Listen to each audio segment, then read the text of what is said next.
Bismillahirrahmanirrahim. Assalamu alaikum students. My name is HM Asnan.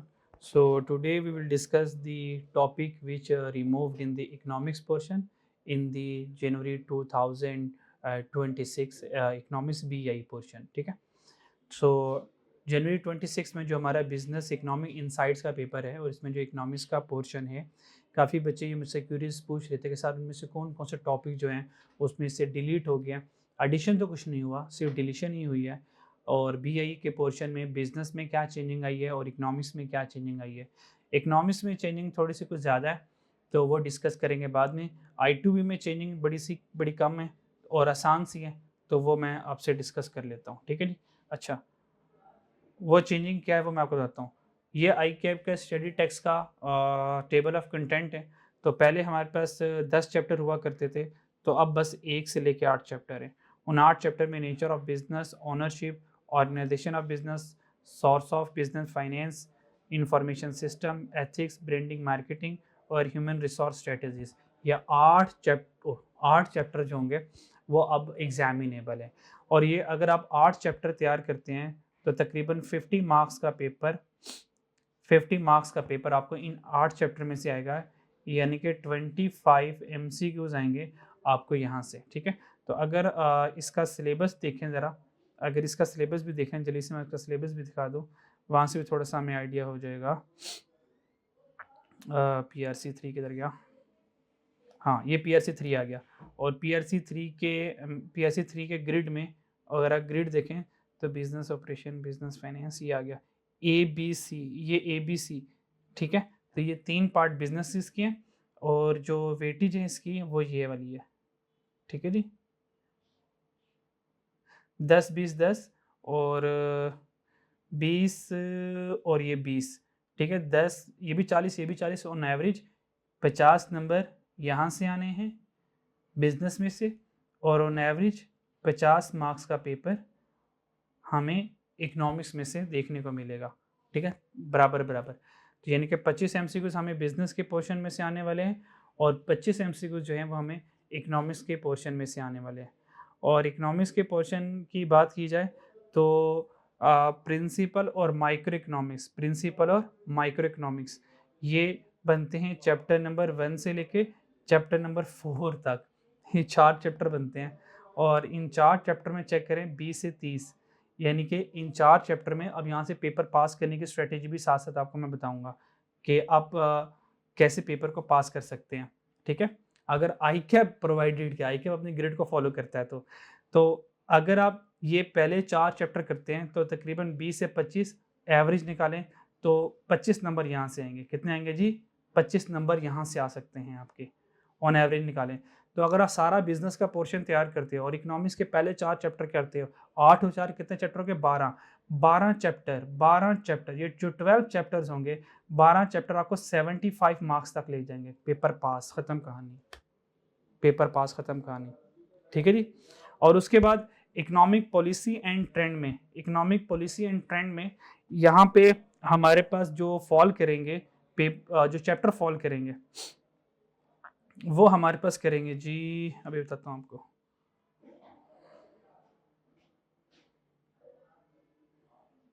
Macro economics निकाल दें, nature objective of taxation से लेके onward. तो taxation वाला मैं भी आपको चैप्टर बताता हूँ ज़रा.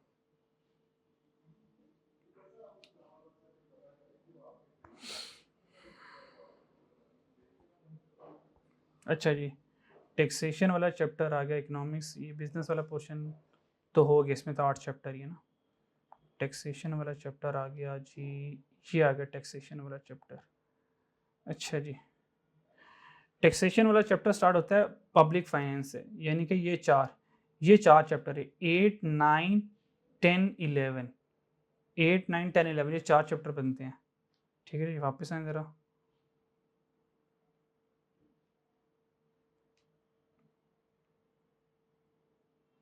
अच्छा, 4 चैप्टर, यानी कि ये जो 4 चैप्टर होंगे 15 से 20 नंबर. 15 से 20 का अगर हम तकरीबन एवरेज निकालें तो 17.5 बनते हैं.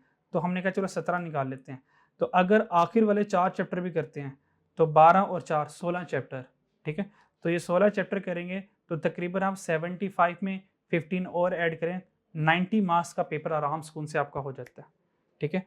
और टोटल हमारे पास कितने चैप्टर है, ये मैंने आपको कितने चैप्टर का बताया, 12 + 4, 12 + 4 16 चैप्टर्स, 16 चैप्टर्स। टोटल हमारे पास कितने चैप्टर्स हैं एज पर आई कैप, I2B, यानी कि पहले वाले जो I2B था, अब उसमें 8 रह गए। और अगर इको की बात करें तो इको में हमारे पास 11 नहीं 12 चैप्टर हैं, तो टोटल 20 चैप्टर्स हैं। तो 20 चैप्टरों में अगर आप 16 चैप्टर कर लेते हैं तो 90 मार्क्स यहाँ से रहते हैं। तो 4 चैप्टर छोड़ते हैं, कहानी ख़त्म, पेपर पास हो सकता है। खैर ऐसा नहीं करेंगे हम, ठीक है। चलें, यहाँ से जो बस बताने का मकसद ये था कि इकोनॉमिक्स के पोर्शन में से 50 नंबर रहेंगे, बिजनेस के पोर्शन में से 50 नंबर रहेंगे, जो हमारे लिए इंपॉर्टेंट बात थी। अब यहाँ से अब यहाँ पर आ जाए, बिजनेस के पोर्शन में हमारे पास 8 चैप्टर होंगे। तो बच्चों अगर आप ये 8 चैप्टर पास अच्छे से तैयार कर लेते हो तो देखो ये 8 चैप्टर आपको 50 नंबर लेकर देंगे, ये 8 चैप्टर आपको 50 नंबर लेकर देंगे। तो बिजनेस में अगर आप 8 चैप्टर्स तैयार करते हैं तो ये आपको 50 मार्क्स लेके दे देंगे। दूसरी तरफ इकोनॉमिक्स में आपको 12 चैप्टर करने पड़ेंगे, फिर कहीं जाकर आप 50 मार्क्स ले पाएंगे। इसका मतलब बिजनेस का पोर्शन तैयार करो तगड़ा सा, इकोनॉमिक्स का भी करना है, वो भी करना है, लेकिन बिजनेस को ज़्यादा सिक्योर करना है। अगर आई का अपने वेटेज पे रहता है तो इकोनॉमिक BEI का पेपर कंबाइन होने की मदद से बिजनेस की वजह से पेपर पास करना ज़्यादा आसान होगा, क्योंकि इकोनॉमिक्स में 12 चैप्टर तैयार करके 50 नंबर मिलेंगे और बिजनेस में 8 चैप्टर करके ही 50 नंबर मिल जाएंगे। तो रैशनल डिसीजन ये है कि बिजनेस को ज़्यादा मजबूती से थामे रखो, पेपर जल्दी पास हो जाएगा आपका, ठीक है। अच्छा जी, आ जाए ज़रा इकोनॉमिक्स में क्या क्या चेंजिंग आई। इकोनॉमिक्स में सबसे पहले चेंजिंग तो बाद में बताऊंगा, सबसे पहले एक टेक्नोलॉजिया के बारे में बात करते हैं। वो टेक्नोलॉजिया ये है जनाब कि this is the I cap study text, ये आई कैप की स्टडी टेक्स्ट आ गई जनाब।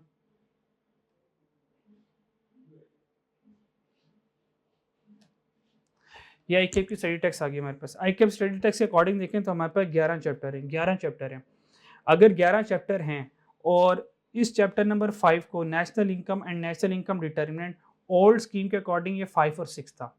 अगर हम ओल्ड स्कीम के अकॉर्डिंग बात करें तो चैप्टर 11 है ना, जो ये 5 और 6 को कंबाइन करके 11 बने हैं। तो मान लो अगर ये कंबाइन ना होते तो मान लो ये 12 चैप्टर्स हैं इकोनॉमिक्स में। लेकिन जब हम आई कैप का क्वेश्चन बैंक देखते हैं, तो क्वेश्चन बैंक में चेक करें, अब यहाँ से टेक्नोलॉजी ज़रा ज़्यादा फील होगा। So this is the chapter number 11 monetary policy, और यहाँ पे देखें चैप्टर नंबर 11 मॉनिटरी पॉलिसी, और देखें एक सरप्राइज चैप्टर दोबारा जिंदा हो गया, चैप्टर नंबर 12। चैप्टर नंबर 12 जो है balance of payment and trade, वो क्वेश्चन बैंक में है। लेकिन क्वेश्चन यहाँ से ये रेज होता है कि जब chapter number 12 balance of payment trade study text में है ही नहीं, जब बच्चे ने चैप्टर पढ़ा ही नहीं तो कैसे उसके MCQ से अटेम्प्ट कर सकता है? हाउ इज इट पॉसिबल कि उसको चैप्टर नहीं पढ़ा रहे लेकिन MCQs करवाएंगे। आई कैप को मेल की इस बारे में कि क्या चैप्टर 12 मिस्टेकनली क्वेश्चन बैंक में ऐड हो गया। तो उन्होंने कहा कि जो स्टडी टेक्स्ट में है, जो क्वेश्चन बैंक में है, जो हमारे सिलेबस में है, सब एग्जामिनेबल है। तो बच्चों चैप्टर नंबर 12, अगर चैप्टर नंबर 12 न्यू स्कीम के अकॉर्डिंग है तो क्योंकि 5 और 6 कंबाइन हुआ है तो ओल्ड स्कीम में भी हमारे पास 13 चैप्टर थे और न्यू स्कीम भी मुबारका हमारे पास 13 ही चैप्टर हैं, कोई चैप्टर कम नहीं हुआ। चैप्टर तो कोई नहीं कम नहीं, तो कंफर्म हो गया यहाँ से। और अगर हम आई कैप का सिलेबस देखें तो आई कैप के सिलेबस में भी आपको एक बात यहाँ से नजर आएगी जिससे हमें पता चल जाएगा कि हाँ बैलेंस ऑफ ट्रेड वाला टॉपिक है। अगर मैं सिलेबस की तरफ लेके चलूँ, लास्ट में ये आ गया point number 8, discuss the balance of payment and trade and their trend in Pakistan. Balance of trade chapter number 12, यानी कि लर्निंग आउटकम में सिलेबस के रेफरेंस में ये हमारे पास है। तो इसका मतलब ओल्ड इकोनॉमिक्स में 13 चैप्टर थे, न्यू इकोनॉमिक्स में भी 13 चैप्टर हैं, ठीक है। और सॉरी, ओल्ड इकोनॉमिक्स में भी हमारे पास 12 चैप्टर थे और न्यू इकोनॉमिक्स में भी हमारे पास 12 चैप्टर हैं। तो कोई चेंजिंग आई नहीं है, कोई चेंजिंग नहीं है हमारे पास, ठीक है। तो 12 चैप्टर चल रहे हैं, ठीक है। हाँ, अब इसमें से किस चैप्टर में हल्की फुल्की कटिंग हुई है वो मैं कटिंग 1 बाय 1 आपको जल्दी बता देता हूँ, ठीक है जी। और फिर हमने मैथ QM के बारे में भी थोड़ी सी बात करनी है। चैप्टर नंबर 1 में remove topic removed, topic add नहीं हुआ कोई भी, जैसे कि मैंने आपको पहले बताया था टॉपिक ऐड नहीं हुआ, टॉपिक ऐड नहीं हुआ, सिर्फ टॉपिक रिमूव्ड हुए हैं कुछ। और वो जो टॉपिक रिमूव्ड हुए हैं तो वो मैं भी आपको बता देता हूँ जी, ठीक है जी। तो ये टॉपिक रिमूव्ड हुए हैं, पर रिकमेंडेशन ये है कि जो टॉपिक रिमूव हुए ना, अभी आई कैप का जनवरी टर्म में कोई भरोसा नहीं है। और जो टॉपिक उसने छोटे छोटे टॉपिक रिमूव करवाए हैं, क्या उसने अपने स्टडी टेक्स्ट से भी ये रिमूव कर दिया होगा, क्या उसने जो अपना क्वेश्चन बैंक डेटा बनाया है क्या वहाँ से भी उसने ये रिमूव कर दिया होगा, तो ये श्योरिटी नहीं है।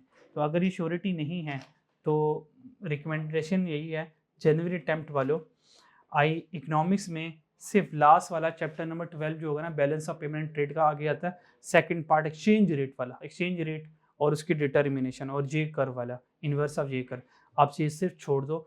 बाकी जो पुरानी इकोनॉमिक्स पहले वाली ना वो सारी वही करो, अभी वही करके जाओ जनवरी में, क्योंकि जनवरी अटेम्प्ट में क्लियर होगा कि आई कैप ने जो टॉपिक डिलीट किए हैं क्या वाकई उसके एमसीक्यूज भी नहीं पूछ रहा या उसके एमसीक्यूज वो स्टिल पूछ रहा है। तो ये जनवरी अटेम्प्ट जब हो जाएगी उसके बाद ये चीज़ें क्लियर होंगी। चलिए से मैं टॉपिक बता दूं, चैप्टर नंबर 1 में माइक्रो और मैक्रो की लिमिटेशंस रिमूव्ड हो गई हैं, छोड़ना चाहो छोड़ लो, लेकिन रिकमेंडेशन एक बार नज़र मार लो। मेरिट और डीमेरिट कैपिटलिज्म के, सोशलिज्म के, मिक्स इकोनॉमिक सिस्टम के न्यू स्कीम में, न्यू इकोनॉमिक्स की बुक में रिमूव्ड हो गई हैं, एक बार नज़र मार लेना।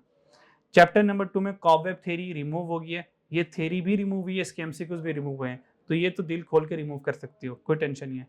चैप्टर नंबर 3 में कोई चेंजिंग नहीं है। चैप्टर नंबर 4 में हमारे पास इनवेलप रिलेशनशिप का एक ग्राफ हुआ करता था, ये वाला रिमूव हो गया। शटडाउन कंडीशन की थ्योरी है, ग्राफ उड़ गया है। परफेक्ट कंपटीशन की थ्योरी है, ग्राफ उड़ गए हैं, पर इनके ग्राफ के बगैर समझ नहीं आएगी। तो टेक्निकली ये भी जिंदा है, ये भी जिंदा है, क्योंकि इनकी थ्योरी है, सिर्फ ग्राफ उड़ा दिए। तो बच्चों को तो हमें क्लास में एक्सप्लेन करने के लिए ग्राफ का सहारा लेना पड़ेगा ना, ठीक है जी। अच्छा जी, तो सिर्फ चैप्टर नंबर 4 में इन्वेलप कर और इन्वेलप रिलेशनशिप वाला टॉपिक ये डिलीट हुआ, आप ये छोड़ सकते हो। शटडाउन परफेक्ट कंपटीशन के एमसीक्यूज में कोई ग्राफ नहीं आएगा। पुरानी वाली इकोनॉमिक्स के बाद जिस एमसीक्यूज के आगे ग्राफ था वो ग्राफ था एमसीक्यूज में, उन सब को क्रॉस लगा दो, ग्राफ एग्जाम में अब नहीं आने वाले, ठीक है जी। चैप्टर नंबर 5 में आ जाए, ओल्ड स्कीम में 5 और 6 थे, वो मर्ज होके चैप्टर नंबर 5 एक बन गया, कोई चेंजिंग है। नेशनल इनकम इक्विलिब्रियम का ग्राफ था, नन्ना मुन्ना सा ग्राफ था, जैसे कि ये शॉर्ट रन एग्रीगेट सप्लाई आ गया, ये एग्रीगेट डिमांड आ गई, दोनों इंटरसेक्ट करके इक्विलिब्रियम लो जी ग्राफ बन गया, भाई ये वाला ग्राफ है ने उड़ा दिया, तो इसका मतलब कुछ भी नहीं उड़ा। चैप्टर नंबर 6 में हो जाए, consumption investment approach, saving investment approach, हाँ ये दोनों टॉपिक अब डिलीट हो गए हैं, अब ये आपको करने की जरूरत नहीं है। चैप्टर नंबर 7 में कोई चेंज नहीं, ओल्ड स्कीम में चैप्टर नंबर 8 था। चैप्टर नंबर 8 में पब्लिक फाइनेंस में, ठीक है, जिसमें कोई चेंजिंग नहीं आई। चैप्टर नंबर 9 में मनी वाले चैप्टर में, हाँ इसमें थोड़ी सी चेंजिंग आई है। एडवांटेज एंड डिसएडवांटेज जो पेपर मनी और क्रेडिट मनी के वो डिलीट हो गए, डिलीट कर सकते हैं। Method of controlling money supply को कंट्रोल करने के कुछ मेथड थे, जैसे कि ओमो मेथड था एक, open market operation, interest rate, ठीक है, बैंक रेट, ये 4-5 पॉइंट्स से हम मनी सप्लाई को कंट्रोल करते हैं। अब ये डिलीट हो गया, लेकिन ये यहाँ से डिलीट हुआ है, लेकिन मॉनेटरी पॉलिसी में ये पड़ा हुआ है अभी भी, ये रेप्लिकेशन थी ओल्ड स्कीम में, डुप्लीकेशन थी, तो बस डुप्लीकेशन रिमूव हुई है। तो चैप्टर नंबर 9 में ये आप क्रॉस कर सकते हो। हाँ एक फायदा हुआ है, क्वांटिटी थ्योरी ऑफ मनी, जो कि वैल्यू ऑफ मनी होती है, PV is equal to MT, ठीक है जी। अच्छा, तो ये वाली हमारे पास जो है theory PV is equal to MT, ये वाली वैल्यू ऑफ मनी और क्वांटिटी थ्योरी ऑफ मनी, अब सारा टॉपिक ये डिलीट हो चुका है, ठीक है, तो ये डिलीट हुई है इसमें चैप्टर नंबर 9 और नीचे पोर्शन की तरह। हाँ चैप्टर नंबर 10 में हो जाए, इन्फ्लेशन और अनएम्प्लॉयमेंट में कोई चेंजिंग नहीं गई, सवाई डिमांड साइकिल का ग्राफ उड़ा दिया, क्लासिकल वेज, अच्छा इनकी थ्योरी है सिर्फ ग्राफ उड़ाया, क्लासिकल वेज है पर ग्राफ उड़ गया उसका। फिलिप्स कर है पर उसका शॉर्ट रन का लॉन्ग रन का, फिलिप्स का शॉर्ट रन का शायद ग्राफ है, मैं लॉन्ग रन का उड़ा दिया, शायद शॉर्ट रन का भी उड़ा दिया, वो मेरे माइंड में नहीं है, लेकिन फिलिप्स कर ग्राफ उड़ा दिया। लेकिन आपको पता है ग्राफ के बगैर तो शॉर्ट रन भी समझ नहीं आता, लॉन्ग रन ने कहाँ से समझ आना, लॉन्ग रन तो नेचर रेट ऑफ अनएम्प्लॉयमेंट है, वो तो ग्राफ के बगैर समझ ही कोई नहीं आता, पर हमें बच्चों को समझाना पड़ेगा, लेकिन ये स्किप हो गया। चैप्टर नंबर 11 में फायदा हुआ है, एक पूरा टॉपिक क्रेडिट और क्रेडिट क्रिएशन का डिलीट हो गया, ये सारा उड़ा देना आप लोग। चैप्टर नंबर 12 आईकेप की स्टडी टेक्स्ट में नहीं है, लेकिन आईके के क्वेश्चन बैंक में है और हमारे सिलेबस आउटलाइन में भी है, इसलिए रिस्क नहीं लेंगे, जनवरी अटेम्प्ट के लिए इसको तैयार करेंगे। इसमें सिर्फ हम बैलेंस ऑफ पेमेंट और ट्रेड वाला पोर्शन करेंगे। पार्ट ए जो था, पार्ट बी में एक्सचेंज रेट और डिटर्मिनेशन से स्टार्ट होता है और आगे गवर्नमेंट पॉलिसी, एक्सचेंज रेट की devaluation, J curve, inverse of J, ये सारा आप लोग उड़ा दीजिएगा। तो ये आपकी इकोनॉमिक्स में चेंज आई है, ठीक है। अब चेंज बात करते हैं क्यूएम की, ठीक है, क्यूएम की, और न्यू में हमारे पास आ जाता है क्यूएबी में। क्यूएम में मैं ज़बानी कलम में बता देता हूँ, नहीं तो कोर्स आउटलाइन से बता देता हूँ आपको। कोर्स आउटलाइन में PRC2 आ गया हमारे पास, ये PRC2। क्यूएम में कोई चेंजिंग आसान से चेंजिंग है, कोई बड़ी चेंजिंग नहीं है क्यूएम में। नंबर 1, हमारे पास एक कॉन्सेप्ट आया, ठीक है, मार्जिनल रेवेन्यू का। ये इकोनॉमिक्स में पढ़ा हुआ आपका मार्जिनल रेवेन्यू क्या, additional revenue by selling an additional unit, marginal cost क्या, additional unit produce by additional cost by producing an additional unit, that is the marginal cost. Marginal profit क्या, ठीक है, additional profit by selling an additional unit, और उसमें से फिर हम marginal revenue में से मार्जिनल कॉस्ट माइनस करेंगे तो मार्जिनल प्रॉफिट आ जाएगा। सिर्फ डेफिनेशन की हद तक है ये, डेफिनेशन देख लेंगे, काम चल जाएगा हमारा। और क्यूएम में क्यूएबी में, so that is the QAB, not QM, ये क्यूएबी है, क्वांटिटेटिव एनालिसिस फॉर बिजनेस, ठीक है। Marginal revenue, marginal cost, marginal profit के सिर्फ डेफिनेशंस हैं, बाकी कोई चेंजिंग नहीं है, बाकी जैसे पुराना था वैसे ही है, ठीक है जी। और चैप्टर का 1 और 2 का बस ऑर्डर चेंज कर दिया, और कोई मसला नहीं है। एपीजीपी रिमेन सेम है, लीनियर प्रोग्रामिंग रिमेन सेम है, ठीक है। Financial mathematics, simple interest, compound interest same है। हाँ, एनवीटी में एक नया कॉन्सेप्ट पे बैक पीरियड का आया, पे बैक पीरियड, तो पे बैक पीरियड आप लोग करेंगे। ये छोटा सा टॉपिक है, आसान है, तो अगर आप लोग पुराना वाला ही यूज़ कर रहे हैं तो आपको आराम से कौन से ये पे बैक पीरियड का कॉन्सेप्ट यूट्यूब से मिल जाएगा, वहाँ से भी देख के कर सकते हो। और ये मार्जिनल प्रॉफिट कोई बड़ी चीज़ नहीं है, ये आसान सी है, डेफिनेशन सी है, ठीक है। एक ये चेंजिंग आई है, दूसरी इंडिसेस में चेंज आई है। वो चेंज वो है जो हम पहले कराया ही करते थे नॉर्मली, जिसमें रियल इनकम और परचेजिंग पावर का कॉन्सेप्ट आएगा। रियल इनकम, परचेजिंग पावर, किधर गई, ये आ गया, परचेजिंग पावर और रियल इनकम का कॉन्सेप्ट आ गया। बस ये हम शुरू में पहले ही करवाया करते थे क्यूएम में, तो ये भी हमारी नज़र में खास चेंजिंग नहीं है, ये पहले भी था, अभी भी करवाते थे। और चैप्टर नंबर 7, 8 में कोई चेंजिंग नहीं है। 9 में परचेजिंग पावर, रियल इनकम का चेंज आ गया। 10 में linear programming, regression and correlation में कोई चेंजिंग नहीं है। प्रोबेबिलिटी रिमेन सेम है। हाँ, प्रोबेबिलिटी में एक कॉन्सेप्ट आया एक्सपेक्टेड मीन का। एक्सपेक्टेड मीन किधर गया, एक्सपेक्टेड मीन, एक्सपेक्टेड वैल्यू किधर गया यार, ये आ गया, calculate and interpret expected value. Expected value मजे की बात ये सिलेबस में है, पर आईके की स्टडी टेस्ट में देखेंगे तो नहीं मिलेगा आपको, ये स्टडी टेस्ट में कोई नहीं है, इसे टीचर्स को खुद करवाना पड़ेगा ये, ठीक है। ये आ गया। और पहले हमारे पास क्यूएम में 15 चैप्टर्स हुआ करते थे, अब 12 चैप्टर रह गए, 13, 14, 15, ये 3 चैप्टर परमानेंट डिलीट हो गए। अब चैप्टर नंबर 1 से लेकर चैप्टर नंबर 12 यानी कि प्रोबेबिलिटी डिस्ट्रीब्यूशन तक हमारे पास क्यूएम का सिलेबस आएगा, ठीक है। तो ये वो चेंजिंग थी जो क्यूएम और क्यूबी में एक्सपेक्टेड चेंजिंग थी, वो मैंने आपको बता दी। अब लास्ट चलते हैं सबसे इंपॉर्टेंट क्वेश्चन में, जो बच्चे अक्सर पूछ रहे हैं मेरे से ज़्यादातर, सर वो आपकी जो इकोनॉमिक्स की असाइनमेंट है और जो आपकी पहले क्यूएम की असाइनमेंट हुआ करती थी, सर वो मिल जाए तो क्या ही बात है, ठीक है। जनवरी अटेम्प्ट तक मैं वेट कर रहा हूँ कि जनवरी अटेम्प्ट में आईकेएप क्या क्या चीज़ें पूछ रहा है, क्या क्या नहीं पूछ रहा, ताकि इकोनॉमिक्स के हवाले से तो मुझे क्लियर कट पता चल जाए कि इकोनॉमिक्स में क्या जो डिलीट हो गई हैं क्या उनको पूछ रहा है या किसी न किसी दर्जे में वो आ रही हैं। तो इकोनॉमिक्स में मैं अपडेट करूँगा इंशाल्लाह ताला आफ्टर जनवरी अटेम्प्ट के बाद मैं अपडेट करूँगा अपनी इकोनॉमिक्स असाइनमेंट को। अभी के लिए क्या करें, जो पुरानी वाली मेरी इकोनॉमिक्स असाइनमेंट है अब वो करेंगे, सारे के सारे वो करेंगे। उसमें सिर्फ क्या नहीं करेंगे, कॉप वेब का तो पहले ही सवाल मैंने वहाँ पे नहीं रखा हुआ था, और दूसरा ये एक्सचेंज रेट के जितने भी सवाल होंगे उनको ना कीजिएगा, बाकी सारे वो इकोनॉमिक्स के पुराने वाले करेंगे। क्यूएम में क्या करेंगे, same with the case. QM में चैप्टर नंबर 1 से लेकर 12, क्योंकि क्यूएम मेरी चैप्टर वाइज है, ठीक है, तो 1 से लेकर 12 तक कीजिएगा।